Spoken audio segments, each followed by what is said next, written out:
Hello, कैसन बानी आप सब। बता दी कि एगो गाना रिलीज भइल बा, बहुत अच्छा एगो गाना रिलीज भइल बा। जौन गाना आइल बावे आदि शक्ति फिल्म पर रिलीज भइल बा। आज सुबह सुबह रिलीज भइल बा। जब से रिलीज भइल बा भैया गर्दा उड़ा के रख देले बा एकदम। खेसारी लाल यादव को विरोधी के तो फाड़ के रख देले बा। ऐसन गाना तो मतलब एकदम धांस के रख देले बा। ओकनी के दुकान सिंह दुकान एथी केहू ओकरा गाना के आगे टिकत नहीं खन। तो बता दें कि बहुत अच्छा गाना लागल। हम गाना खुद सुननी है। गाना के नाम बा मंगर के परीक्षा जाई।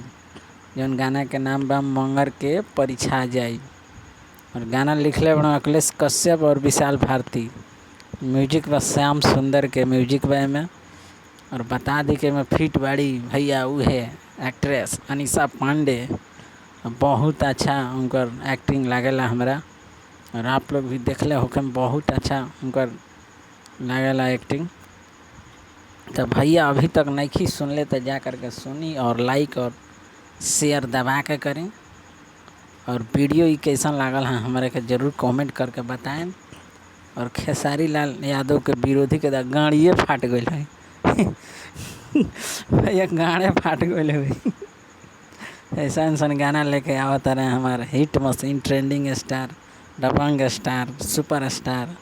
चलिए भैया तो हम मिले अगला वीडियो में।